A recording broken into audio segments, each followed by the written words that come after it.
যদি তার শাড়ি না থাকে, সে পুরাতন শাড়ি পরে যায়, তাহলে আপনি যত পয়সাওয়ালা মানুষ হন না কেন, আপনার পাশের বাড়ি যদি আপনার সে ছেঁড়া শাড়ি পরে যদি পুজো মণ্ডপে যায়, তাহলে আপনি আপনার স্ত্রীকে যতই ভালো পড়ান না কেন, পাশের যে মানুষ তার চোখে জল পড়বে, আর আপনি হাসতে হাসতে যাবেন।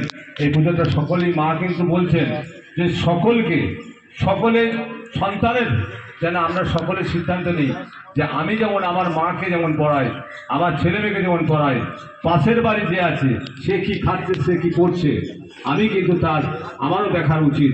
তাই প্রত্যেককে যারা আপনারা আছেন এই অঞ্চলে প্রত্যেকটা মানুষের কাছে আমার আবেদন, আমরা তো এই যত সামান্য আমাদের উপহার দিলাম, আরও হয়তো আমাদের এর 3 গুণ দিলে ভালো হতো, হয়তো সে সামর্থ্য নেই।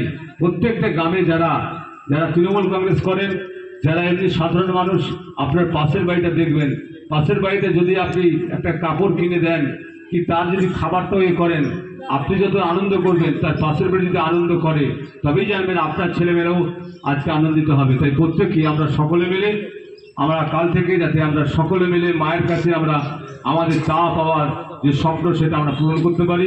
এই প্রত্যেককে আবার আমার অন্তঃস্থল থেকে শ্রদ্ধা, সম্মান, ভালোবাসা জানাই। সকলে ভালো থাকবেন, সুস্থ থাকবেন।